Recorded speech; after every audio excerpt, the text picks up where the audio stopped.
The air in Louisiana in 1858 was a thick, living thing, heavy with the scent of damp earth, decaying leaves, and the cloying sweetness of sugar cane. It clung to the skin, seeped into the very fabric of existence, and often it carried secrets. But no secret was quite as profoundly unsettling, quite as fundamentally wrong as the one discovered beneath the grand, decaying elegance of Bellechasse Plantation. Imagine, if you will, a child. Not a ghost, not a whisper of memory, but a living, breathing human being, found not in a field, not wandering a road, but in the suffocating darkness beneath the very floorboards of a sprawling antebellum home. Alone. For how long? No one could say. What did she eat? What did she drink? How did she survive the rats, the snakes, the oppressive humidity, the sheer crushing isolation? The questions piled up like the Spanish moss on ancient oaks, each one heavier than the last, each one hinting at a deeper, more terrifying truth. This wasn't a tale of a child lost in the woods or a runaway found hiding in a barn. This was a child who had, by some impossible means, made a home in the forgotten space between the earth and the foundations of a house filled with people who claimed to know every soul on their vast property. And the most chilling question of all, why had no one reported her missing? Why had no one searched for her? The very idea of it, a small, silent life existing in the unseen void beneath their feet, was enough to curdle the blood, to make the grandest halls feel like the most desolate of tombs. It was a discovery that would unravel more than just a mystery. It would unravel the very fabric of what the Vauquelin family believed they knew about their world and about themselves. It was a testament to the fact that sometimes the most profound horrors are not those that scream, but those that simply are, existing in the quiet, forgotten corners of human indifference. Before we go any further into what happened at Bellechasse Plantation, drop a comment below and tell us where you're listening from. And if you're new here, subscribe and hit the bell. We post new stories every week, and you won't want to miss what's coming. Now, let's go back to Louisiana, 1858. Bellechasse Plantation was not merely a collection of buildings. It was an empire carved from the fertile, unforgiving soil of Louisiana. Situated on the western bank of the mighty Mississippi, roughly 40 miles south of Baton Rouge, its sprawling fields of sugarcane stretched for miles, a verdant, whispering sea under the relentless summer sun. The main house, a grand two-story structure with wide verandas and towering white columns, had once been the epitome of French Creole elegance. Now, in 1858, a subtle decay had begun to set in, a faint peeling of paint, a slight tilt to a shutter, a persistent dampness in the air that even the strongest breezes from the river couldn't quite dispel. The scent of molasses, thick and sweet from the nearby sugar mill, mingled with the earthy aroma of the river and the faint metallic tang of the cane fields, creating a unique, almost intoxicating perfume that defined Bellechasse. Armand Vauquelin, the master of Bellechasse, was a man in his early 50s, his lineage tracing back to the earliest French settlers of the territory. His features were sharp, his eyes a pale, calculating blue that seemed to miss nothing, yet revealed even less. He moved with a quiet, almost predatory grace, his mind perpetually occupied with ledgers, crop yields, and the intricate, often brutal mathematics of his enterprise. He was respected in the parish, a man of order and tradition, his word as solid as the cypress timbers of his house. But there was a coldness to Armand, an emotional distance that kept even his closest associates at arm's length. He saw the world in terms of assets and liabilities, and human lives, particularly those under his dominion, were often categorized in the latter. His wife, Adelaide Vauquelin, a woman in her late 40s, was a stark contrast. Born into a prominent family in South Carolina, she had been raised with a delicate sensibility, educated in literature and music, and imbued with a quiet, almost fragile piety.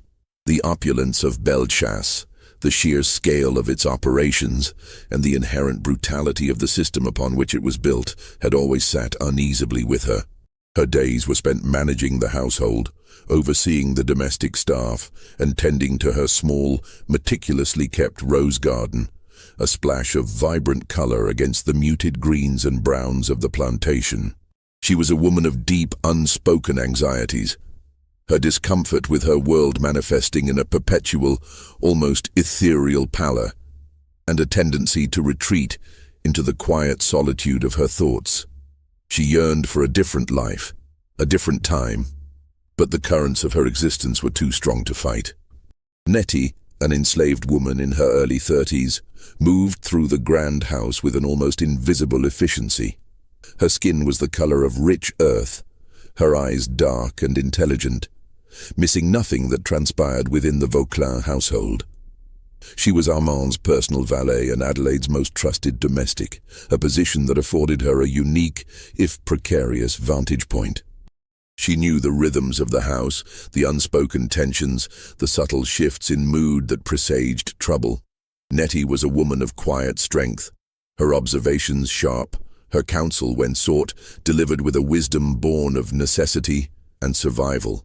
She was trusted, yes, but in that world, trust was a fragile commodity, always conditional, always shadowed by the ever-present threat of arbitrary power.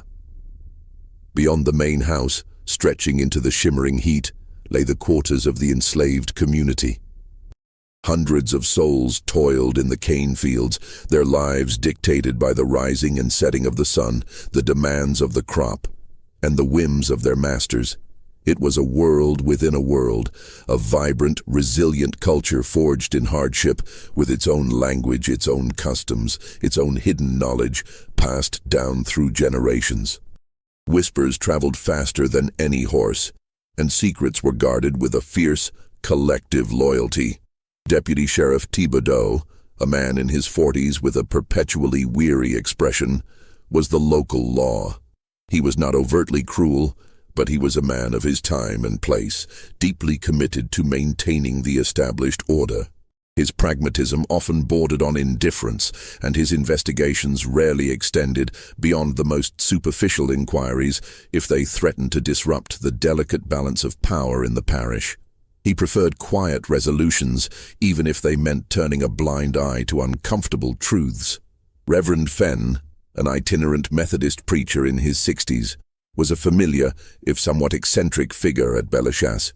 He visited the plantation quarterly, holding services for both the Vauclin family and the enslaved community. His sermons a blend of fire and brimstone and quiet, compassionate counsel. He was a man of genuine faith, his eyes often holding a sadness that spoke of a deep understanding of human suffering. He saw more than most, and his quiet observations often held a weight that others dismissed.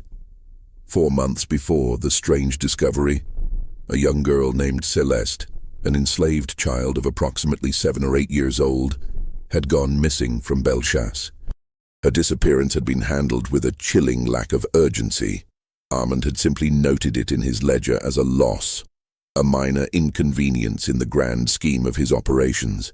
Adelaide had expressed a fleeting concern, a quiet prayer, but the demands of her life quickly overshadowed the memory of a child she barely knew. Among the enslaved community, however, Celeste's absence was a gaping wound. Whispers had circulated, sold south, some said, a common fate for children whose parents were deemed troublesome or whose labor was no longer profitable. Others spoke of a more sinister end, a quiet disappearance into the vast, indifferent landscape. But no one had truly searched. No official report had been filed beyond Armand's ledger. Celeste had simply vanished, swallowed by the insatiable maw of the plantation system, leaving behind only a lingering sense of unease, a shadow that stretched across the sun-drenched fields of Bellechasse. And then the sounds began. Faint at first, easily dismissed as the scuttling of rats or the settling of old timbers. But they grew, slowly, persistently, until they became undeniable, a rhythmic scratching, a soft, almost melodic hum, emanating from the very earth beneath the house, a sound that promised to shatter the fragile peace of Bellechasse and reveal a truth far more terrifying than anyone could have imagined. The sounds began subtly, a faint, almost imperceptible scratching that Nettie first noticed while polishing the silver in the dining room.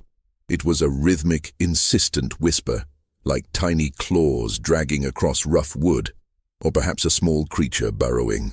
She dismissed it initially, attributing it to the usual nocturnal symphony of an old house. Rats in the walls, the wind playing tricks with loose shutters, the creaking of ancient beams. But as the days bled into a week, the scratching grew more distinct, more deliberate. It was no longer random. It had a pattern, a soft, almost rhythmic cadence, sometimes accompanied by a faint, high-pitched hum, like a child's lullaby, sung through a thick blanket. Nettie mentioned it to Adelaide, her voice carefully neutral. "Mistress, there's a peculiar sound beneath the house, near the dining room. Been hearing it for days now."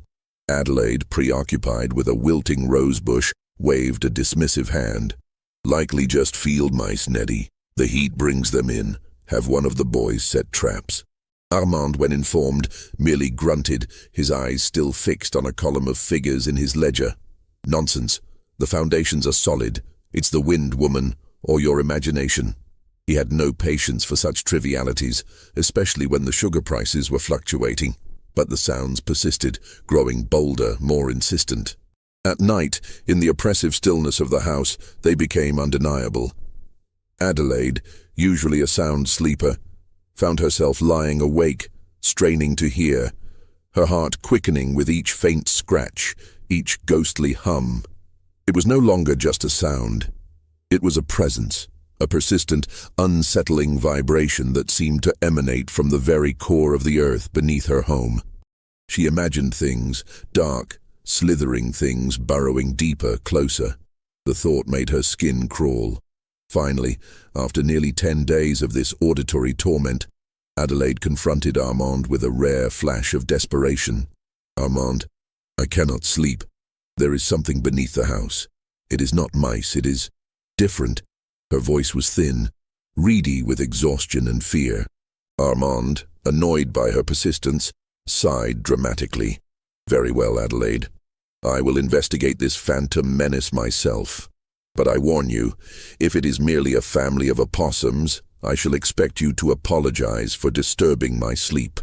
That night, a humid, moonless night where the air hung thick and still, Armand Vauquelin, lantern in hand, descended into the crawl space beneath Bellechasse. The entrance was a small wooden hatch near the back of the house, usually covered by a heavy stone. As he lifted it, a wave of cool, damp air, heavy with the scent of rich black earth and decaying vegetation, wafted up. He lowered himself into the narrow opening, the lantern casting dancing shadows that stretched and contorted the ancient cypress piers supporting the house. The crawl space was a labyrinth of darkness and dampness. The ground was a mixture of packed earth and mud, slick in places, and the air was thick with the smell of mildew and something else, something faintly animal yet not entirely unpleasant.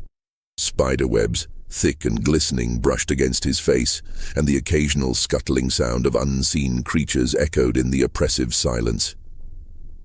Armand, a man of order and control, felt a rare tremor of unease. This was the wild, untamed underbelly of his meticulously ordered world. He moved slowly, carefully, his boots sinking slightly into the soft earth. The lantern beam cut through the gloom, illuminating roots that snaked like ancient serpents and the rough, unfinished undersides of the floorboards above. He reached the area directly beneath the dining room, the source of the persistent sounds. He paused, holding his breath, listening, and then he heard it. Not scratching, not humming, but a faint, almost imperceptible thump, thump, thump, like a tiny muffled heartbeat. It was coming from directly beneath the floorboards, just a few feet from where he stood. He raised the lantern, its light piercing the deepest shadows, and there, huddled in a small scooped-out hollow in the earth, nestled between two massive cypress piers, was a child. She was small, impossibly small, her body curled into a tight ball, her knees drawn up to her chest. Her hair, a tangled mass of dark, matted curls, was streaked with mud and dust, obscuring much of her face. Her skin, a pale dark complexion, was grimy, But beneath the dirt, it held a translucent quality, as if she hadn't seen true sunlight in months. Her clothes were rags, indistinguishable in the dim light, but they seemed to be made of coarse, homespun cotton. As the lantern light fell upon her, she slowly, deliberately uncurled. Her head lifted, and two enormous dark eyes, wide and unblinking, met Armand's gaze. They were eyes that held no fear, no surprise, no recognition, only a profound, ancient stillness, reflecting the lantern light like polished obsidian. Around her in the small hollow were a few crude handmade items, a small chipped clay cup half buried in the earth, a piece of torn fabric, faded and worn, but with a faint pattern still visible, and clutched in her small dirt-caked hand, a tiny, intricately carved wooden bird, its wings spread as if in silent flight. She did not cry out, she did not flinch, she did not attempt to scramble away. She simply sat there, utterly silent, utterly still, her dark eyes fixed on Armand, a living, breathing enigma in the suffocating darkness beneath Bellechasse. The silence stretched, thick and heavy, broken only by the frantic pounding of Armand's own heart. He had come expecting rats, perhaps a stray dog. He had found something far more terrifying. A child, living alone in the dark, beneath his very feet, a silent testament to a truth he could not yet comprehend. The morning after the discovery dawned with a brutal, unyielding heat, but the air inside Bellechasse felt colder than a winter's night. The child, still silent, was brought into the house, her small, dirt-caked form a stark contrast to the polished mahogany and gleaming brass. Nettie, her face a mask of carefully controlled emotion, had gently washed the child, revealing skin the color of warm honey, marred by faint scratches and insect bites. Her hair, once matted, was now a soft, dark cloud around a face that was surprisingly delicate, though gaunt. Her eyes, still enormous and dark, seemed to absorb all light, reflecting nothing but a profound, unnerving emptiness. Adelaide, upon seeing the child in the harsh light of day, gasped, a hand flying to her mouth. The child was clearly malnourished, her limbs thin, her belly slightly distended.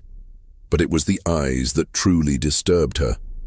They held the wisdom of ages, yet the innocence of a creature untouched by human interaction. Armand, for his part, maintained a rigid composure, his jaw tight. He had sent a rider for Dr. Prout, the local physician, a man known for his pragmatic approach to all ailments, physical or otherwise. Dr. Prout arrived an hour later, a portly man in his 50s with a perpetually skeptical expression and a medical bag that smelled faintly of antiseptic and stale tobacco. He examined the child with a clinical detachment, his fingers probing her small frame, his stethoscope pressed against her tiny chest. He noted her rapid, shallow breathing, the faint tremor in her hands, the dullness of her reflexes. Malnutrition, certainly, he pronounced, his voice gruff, and likely some form of sensory deprivation. She's been living in darkness, I'd wager. Perhaps for months. He carefully avoided speculating on how she came to be there or why no one had noticed. His job was to diagnose the physical, not the moral. He prescribed a regimen of small, frequent meals, rich broths, and plenty of fresh water. He also suggested quiet, gentle interaction, though he doubted it would yield much. She's like a wild thing, Mrs. Vauclin, he observed, wiping his hands on a linen cloth. Needs to be coaxed back to the world. The child, true to Dr. Prout's assessment, would not speak. She ate when food was placed before her, consuming it with a quiet intensity, her eyes never leaving the person who offered it. She watched everything, her gaze following every movement, every flicker of emotion on the faces around her. She made no sound, not a whimper, not a sigh. She simply existed, a silent observer in a world that was suddenly, bewilderingly, full of light and noise. Adelaide, despite her initial shock, found herself drawn to the child. She would sit with her for hours in the parlor, reading aloud from her favorite novels, her voice soft and melodic. The child would listen, her dark eyes fixed on Adelaide's face, though whether she understood a single word was impossible to tell. Adelaide would brush her hair, gently comb out the tangles, and the child would allow it, her body still almost pliant.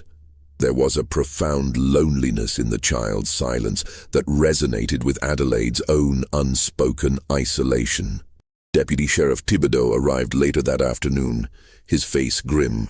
Armand had sent for him, hoping for a swift, discreet resolution. Thibodeau questioned Armand, then Adelaide, his questions circling the obvious. Who is she? Where did she come from? How long was she there? Armand offered vague answers, insisting he had no idea, that she must have wandered onto the property. Thibodeau, a man who knew the rhythms of the parish, found this explanation unsatisfying. A child living beneath a house for months, unnoticed. It strained credulity. He then attempted to question the child, kneeling before her, his voice surprisingly gentle. "Little one, can you tell me your name? Where are your mama and papa?" The child merely stared, her dark eyes unblinking, her silence absolute.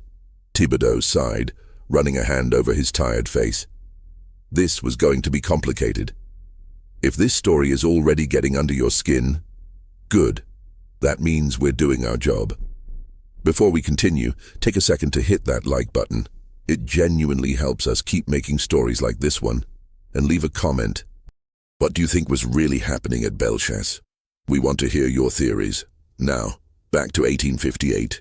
It was Nettie, while carefully folding the child's few rags, who made the crucial discovery. Among the tattered remnants of what might have once been a dress, she found a small, triangular piece of fabric carefully tucked into a seam. It was a vibrant blue cotton, patterned with tiny white flowers, a distinctive print that Nettie recognized instantly. Her breath hitched in her throat.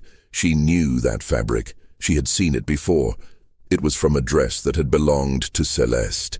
The same Celeste who had gone missing 4 months ago, supposedly sold south. Nettie's hands trembled as she held the fabric, her mind racing. If this child had Celeste's dress, what did that mean? Was this Celeste? No, the child was too small, too young. Celeste had been older, perhaps 8. This child looked no older than 5, perhaps 6. But the fabric was undeniable. It was a thread, fragile yet strong, connecting the silent child beneath the floor to the vanished girl, Celeste, and to a truth that Bellechasse had desperately tried to bury. Reverend Fenn arrived at Bellechasse for his quarterly visit a week after the child's discovery, his worn leather Bible clutched in his hand, his eyes already holding that familiar, sorrowful gaze. He was a man who saw the world through a lens of quiet suffering, and the atmosphere at Bellechasse, usually one of strained politeness, now thrummed with an almost palpable tension. He greeted Armand and Adelaide, his questions about their health met with clipped, evasive answers. It was Nettie, her face carefully impassive, who led him to the parlor where the child sat, silent and watchful, in a large armchair. The moment Reverend Fenn's eyes fell upon the child, a flicker of profound recognition, then a deep, aching sorrow crossed his face. He knelt before her, his gnarled hand reaching out, then hesitating. "Little one," he murmured, his voice thick with emotion. "You have Celeste's eyes." He looked up at Adelaide, his gaze piercing. "This child, she reminds me so much of Celeste. The way she holds herself, the quietness." Adelaide, flustered, explained the circumstances of the child's discovery, omitting, of course, the piece of fabric. Reverend Fenn listened, his expression growing graver with each word.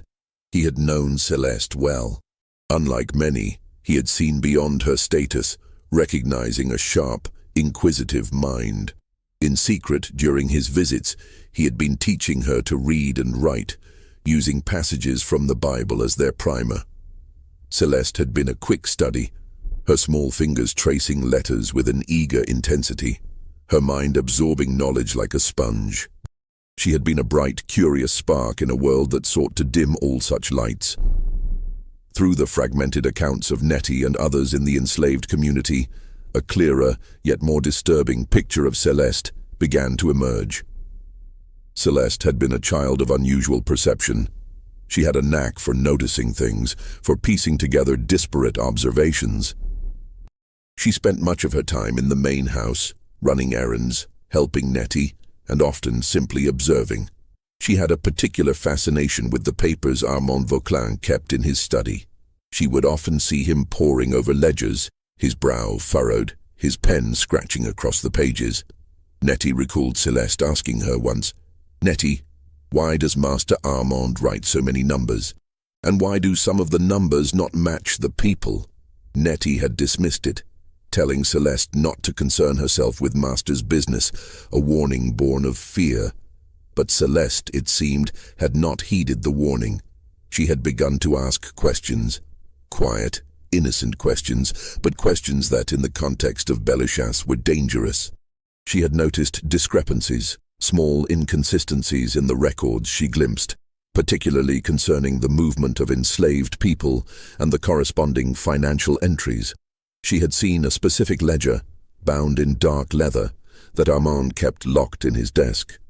A ledger she had once seen him consult with a man from New Orleans, their voices low and urgent. The night Celeste disappeared, 3 other things had happened simultaneously. Events that at the time seemed unrelated, but now, in the shadow of the silent child, took on a chilling significance. First, a small but valuable silver locket belonging to Adelaide had gone missing from her dressing table. Adelaide had been distraught, accusing one of the house servants, though no one had confessed, and the locket was never found. Second, a particularly fierce storm had swept through the parish, bringing torrential rains and high winds, knocking out power and felling several ancient trees near the river. The chaos of the storm had provided a perfect cover for any clandestine activity. And third, a new overseer, a man named Silas Croft, known for his brutal efficiency and unquestioning loyalty to Armand, had arrived at Bellechasse, replacing the previous more lenient overseer who had suddenly and without explanation been dismissed. The confluence of these events, a missing locket, a violent storm, a new ruthless overseer, now seemed less like coincidence and more like a carefully orchestrated sequence, designed to obscure a far darker truth. Celeste, it seemed, had stumbled upon something she wasn't meant to see, something that Armand Vauclin was desperate to keep hidden. And the silent child, with Celeste's eyes and Celeste's fabric, was the living, breathing proof of that terrible secret. The discovery of the child and the unsettling implications of Celeste's fabric had cast a long, cold shadow over Bellechasse. Adelaide, usually a creature of habit, found her routines disrupted, her thoughts consumed by the silent girl who now occupied a small room off the kitchen. The child, whom Adelaide had tentatively named Lily, a name that seemed to suit her delicate, almost ethereal presence, remained mute, her dark eyes observing everything with an unnerving intensity. One sweltering afternoon, with Armand away in Baton Rouge on plantation business and the house staff occupied with the endless chores of a grand estate, Adelaide found herself alone in the vast, echoing silence of Bellechasse. A strange, almost magnetic pull drew her towards Armand's private study, a room she had rarely entered, a sanctuary of ledgers and documents that had always felt forbidden. It was a space that embodied Armand's cold, calculating world, a world she had always instinctively recoiled from. But now, a desperate, gnawing curiosity, fueled by the silent child and the ghost of Celeste, propelled her forward. The study was exactly as Armand left it, meticulously organized, the air thick with the scent of old paper, leather, and pipe tobacco. Bookshelves lined the walls, filled with volumes on agriculture, law, and economics. A large, heavy mahogany desk dominated the center of the room, its surface clear, save for a silver inkwell, a quill pen, and a stack of neatly bound papers. Adelaide's heart hammered against her ribs as she approached the desk, her fingers trembling slightly. She knew Armand kept his most important documents, his most sensitive records, in a locked drawer. She tried the top drawer first. Locked. Then the second. Also locked. A wave of despair washed over her. How could she find anything? Then her gaze fell upon a small, ornate silver key, half hidden beneath a stack of financial reports on a side table. Armand was usually so meticulous. Had he forgotten it? Or had he, in his haste, simply overlooked it? A shiver ran down her spine. It felt less like an oversight and more like a deliberate, almost taunting invitation. With a deep, shaky breath, Adelaide picked up the key. It was cold and heavy in her palm. She returned to the desk and with a soft click, the third drawer slid open. Inside, nestled amongst other documents, lay a single dark, leather-bound ledger. It was thicker, older, and more worn than the others she had seen Armand consult. This was it. This was the ledger Celeste had glimpsed, the one that held the numbers that didn't match. Adelaide pulled it out, her hands clammy. The leather was smooth and cool beneath her fingertips. She opened it, and the faint, musty scent of aged paper filled her nostrils. The pages were filled with Armand's precise, elegant script, columns of figures, dates, and names. But these weren't just names of crops or supplies. These were names of people. And next to many of them, chillingly, were dates of acquisition and disposition. She began to read, her eyes scanning the entries, her breath catching in her throat. There were records of sales, of purchases, of transfers to other plantations. But then she saw entries that made her blood run cold. Names, followed by dates, and then, instead of a sale price or a new location, cryptic notations, lost to fever, runaway, presumed deceased, disappeared, no trace.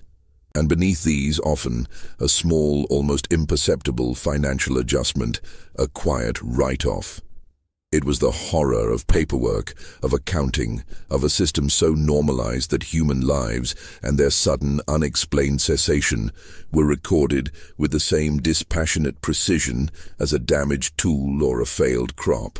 Her gaze fell upon a specific entry, dated 4 months prior. Celeste. Next to the name, not sold to Mr. Dubois or transferred to Evergreen Plantation, but simply disappeared. No trace. Value adjusted. And then a small, almost imperceptible symbol, a tiny hand-drawn bird, identical to the one the silent child clutched. Adelaide's eyes darted back to the previous page. There, beneath another disappeared entry, was the same small bird.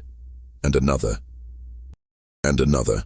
It wasn't a symbol of loss, she realized with a sickening lurch. It was a symbol of disposal, a quiet, efficient way to erase a life, to make it disappear from the ledgers, from the world. And the financial adjustments, the value-adjusted notations were not for losses but for gains, the quiet, untraceable profits from lives that simply vanished. Then, her eyes caught something else, tucked into the very back of the ledger, almost hidden. It was a small folded piece of paper, not Armand's neat script, but a child's crude, hesitant drawing. It depicted a stick figure, small and alone, beneath a large, looming house. And in the corner of the drawing, almost like a signature, was the same tiny, hand-carved wooden bird that the silent child, Lily, now held. Adelaide didn't take anything. She couldn't. Her hands were shaking too violently. She carefully placed the drawing back in the ledger, closed the dark leather cover, and returned it to the locked drawer. She replaced the key beneath the financial reports, her movements precise, almost mechanical. She closed the study door behind her, the click of the latch echoing in the silent house. That evening, she sat at the dinner table, the grand dining room bathed in the soft glow of candlelight. Armand, returned from Baton Rouge, spoke of sugar prices and new machinery. Adelaide listened, her gaze distant. She passed the butter to him, her fingers brushing his, and she felt a profound, chilling revulsion. She looked at his cold, calculating eyes, his precise movements, and she knew. She knew what he was, and she knew that she would never look at him the same way again. The horror was not in the screams, but in the silence, in the ledger, in the quiet, efficient erasure of lives, and in the small, hand-carved bird that connected the vanished Celeste to the silent child beneath the floor. Just when we thought we understood what was happening at Bellechasse Plantation, the horror deepens. And it's not the kind that screams. It's the kind that whispers. If this story is giving you chills, share it with a friend who loves dark mysteries, and hit that like button so we know you're here with us. We have a lot more to reveal. The silent child, Lily, remained a mystery to all but Adelaide. Days turned into weeks and still, no sound escaped her lips. Dr.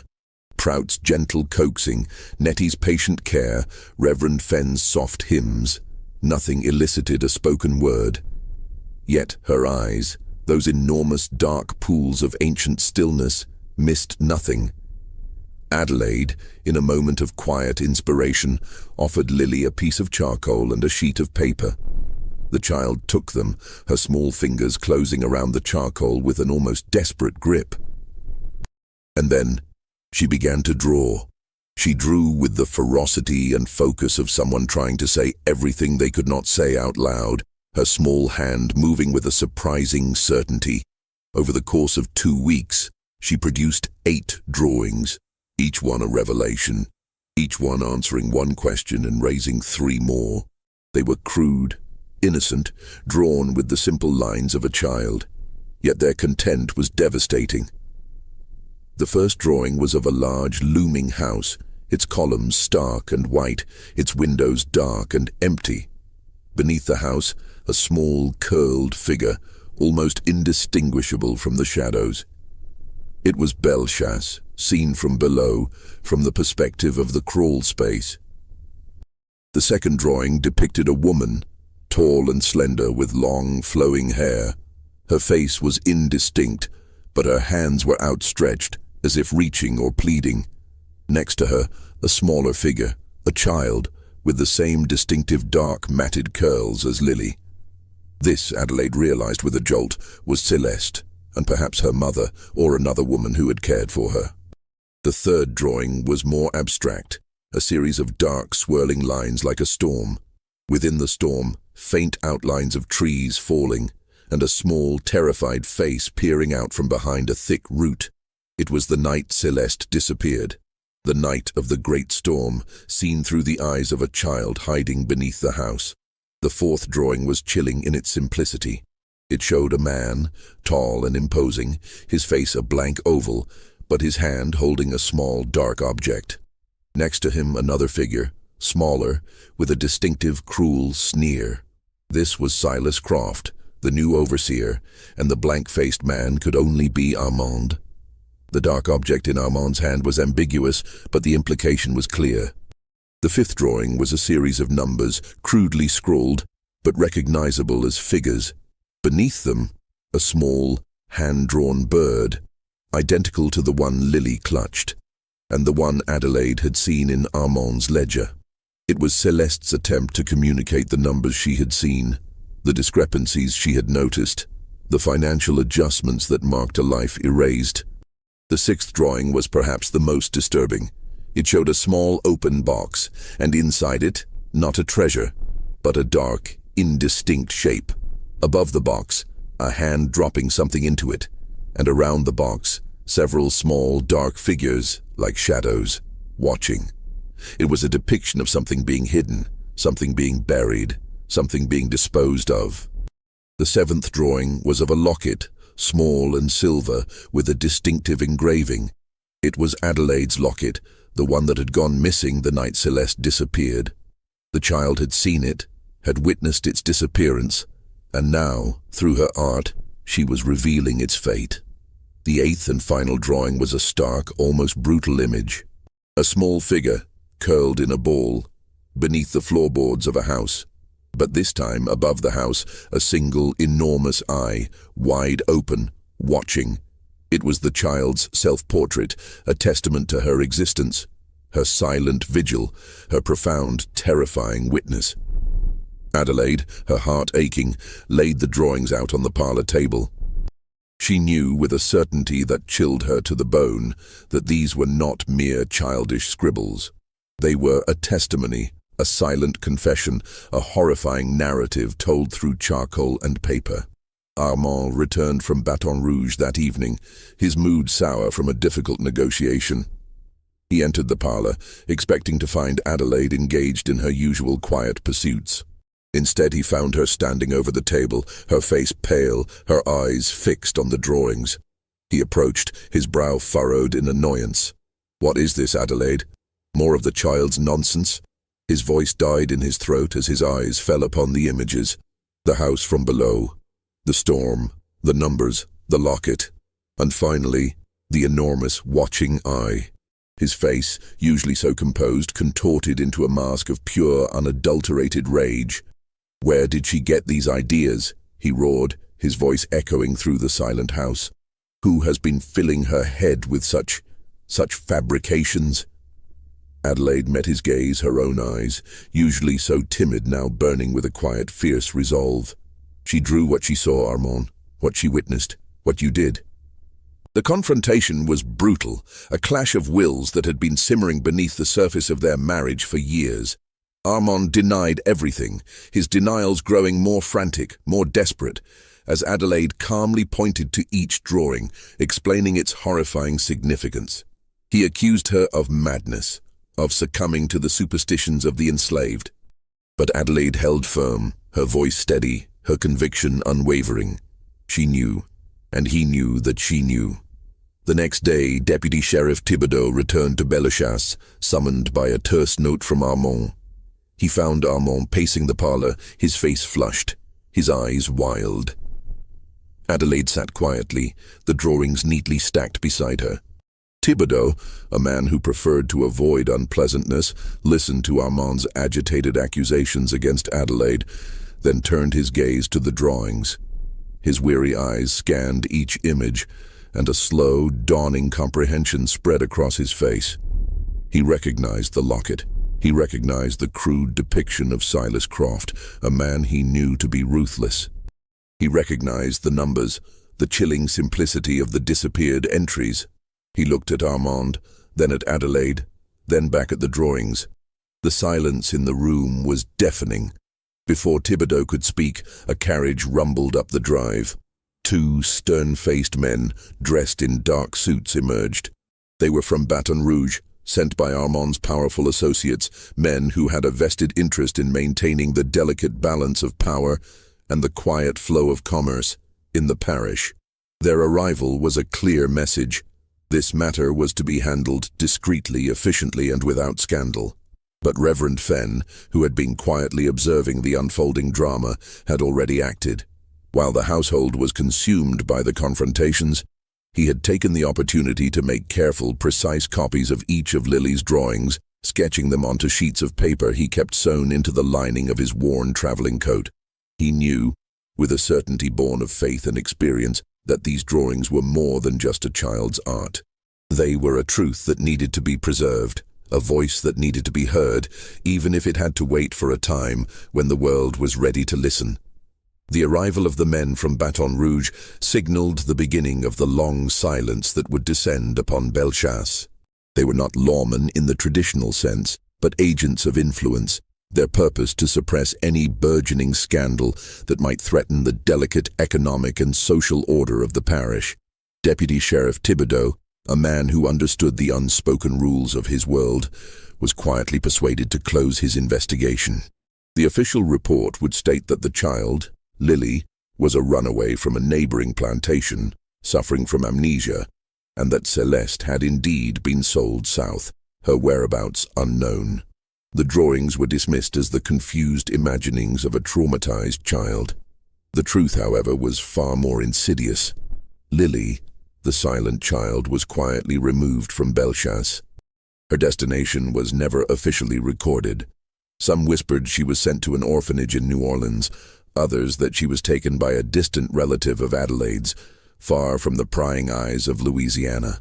What became of her, whether she ever spoke, whether she ever found peace, remained one of Belchasse's many unanswered questions, swallowed by the vast, indifferent landscape of the past. Adelaide Vauclin, however, made a decision that cost her everything and saved something else. The confrontation with Armand, the chilling revelations of the ledger and the drawings, had shattered the fragile illusion of her life. She could no longer live in the House of Secrets, under the shadow of a man she now saw as a monster.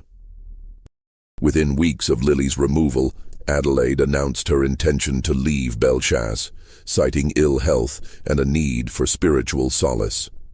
She moved to a small, quiet cottage in Charleston, South Carolina, her childhood home, taking with her only a few personal effects and a profound, unshakable sorrow. She never spoke of Bellechasse again, but in her quiet acts of charity, in her tireless work with orphaned children, there was a silent testament to the truth she carried within her. She saved her own soul, but the cost was her marriage, her home, and her peace of mind. Armand Vauquelin remained at Bellechasse, outwardly untouched by the events. The men from Baton Rouge ensured that no official charges were ever brought, no public accusations ever made. But the long, quiet dissolution of the man had begun. The cold, calculating precision that had once defined him slowly eroded. He became more withdrawn, his eyes haunted, his once impeccable ledgers now occasionally marred by errors, by numbers that refused to balance. The silence of Adelaide's departure, the ghost of Celeste, and the memory of Lily's enormous watching eyes gnawed at him. He was never confronted, never charged, never named in any official record, but the silence, the unspoken knowledge, became his prison. Bellechasse, once his empire, became his tomb. He died a decade later, a lonely, embittered man, his fortune diminished, his legacy tainted by whispers that never quite faded. Nettie, a woman of quiet resilience, carried her own truths. In 1863, amidst the chaos of the Civil War, she seized an opportunity and left Bellechasse, making her way to New Orleans. She found work as a laundress, her sharp mind and observant nature serving her well in the bustling city. She never spoke of the secrets of Bellechasse, but the memory of Celeste and the silent child remained etched in her heart, a quiet sorrow she carried with her until her dying day. Reverend Fenn, however, refused to let the truth be entirely buried. He continued his itinerant preaching, his sermons growing more impassioned, more focused on justice and the inherent dignity of every soul.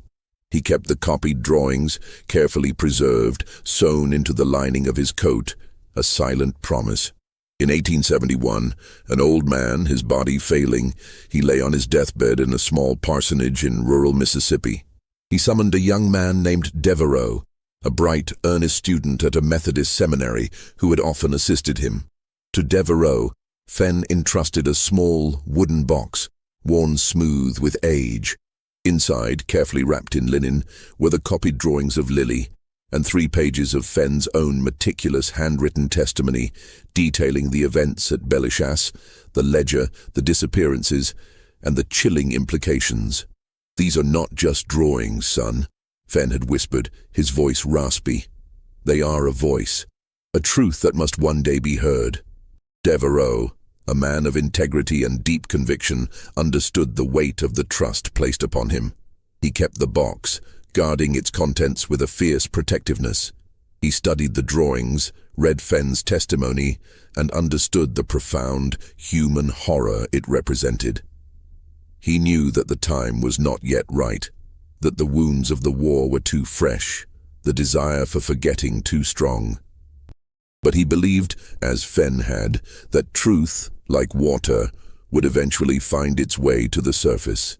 He would spend his life quietly advocating for justice, for memory, for the voices that had been silenced, always keeping the box and its terrible contents safe. And Bellechasse itself? The grand house, once a symbol of wealth and power, slowly succumbed to the relentless embrace of the Louisiana wilderness. The sugarcane fields, once meticulously tended, became overgrown, reclaimed by the wild. The verandas sagged, the paint peeled, the columns crumbled. The air grew heavy with the scent of decay, not just of leaves and wood, but of forgotten dreams and buried truths. And beneath it all, the crawl space, dark and damp, was never used again. No one dared to venture into its depths, for it was known, in the quiet, unspoken language of the land, that it held not just the earth, but the echoes of a silent child, and the profound, terrifying truth of what lived and died beneath the floorboards of Belchas. This mystery shows us that the most terrifying things in history were never monsters under the bed. They were men at the dinner table and the silence of those who knew. What do you think really happened at Belchas? Leave your theory in the comments below. I read every single one. If this story moved you, please subscribe, hit the notification bell, and share this with someone who needs to hear it. We'll see you in the next story.